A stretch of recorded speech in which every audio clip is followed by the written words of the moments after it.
A conselleira do Mar degustou na Pobra as propostas elaboradas con mexillón dentro da iniciativa Tapeando polo Mar. Villaverde puxo en valor na Pobra os produtos pesqueiros. Esta proposta que se está a realizar no municipio pobrense en Ribeira, en Portosín.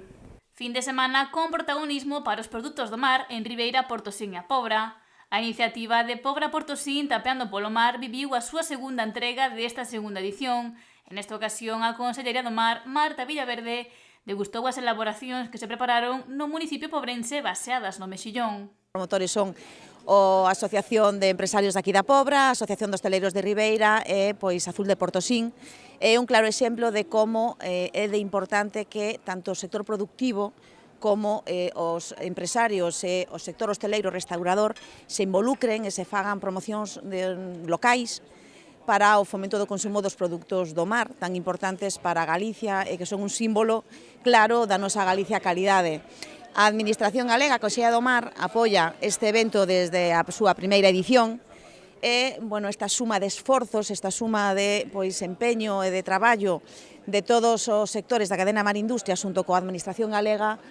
o camiño a seguir, o camiño polo que aposta é o camiño que demostra que, Galicia sabe amar. Nesta edición, o Tapeando polo Mar pon nas mans dos cociñeiros 3 produtos do mar. Hoxe, esta edición, céntrase sobre todo en 3 produtos importantes para o tecido productivo do mar, como é o mexillón para a acuicultura, a anchoa para a pesca extractiva e o atún, que é moi importante para a nosa industria transformadora.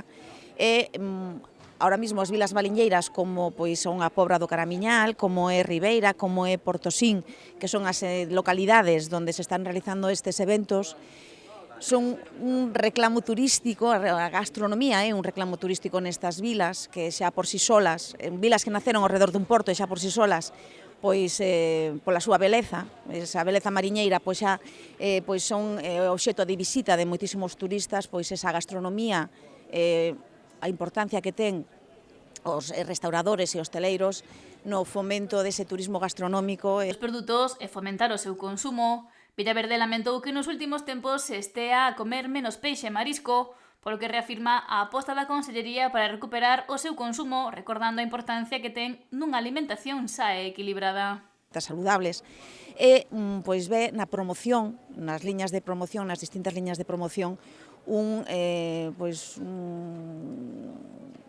eixe estratégico, porque é un eixe estratégico para poder dinamizar as economías locales e que o sector e que toda a restauración se implique, porque non se pode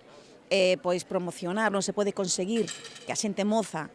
coma peixes se non se fai desde a casa, desde as propias localidades, é unha implicación do propio sector de toda a cadena Mar Industria.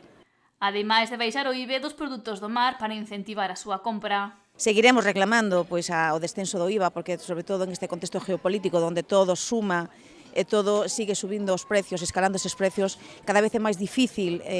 poñer un produto tan necesario como é o peixe na mesa das familias. O ano pasado quitamos a iniciativa do bono peixe, que foi un claro exemplo de como reducindo un poquinho, unha pequena reducción no precio do peixe fai que as familias que o consumen normalmente aumenten a súa frecuencia e tamén as persoas que non o consumen se animen a incorporalo nas súas dietas. A segunda edición de Pobra Portosín Tapeando polo Mar rematará a vindeira fin de semana e aspira a consolidarse como unha cita gastronómica de referencia na comarca, á vez que promove o produto pesqueiro galego e dinamiza a economía.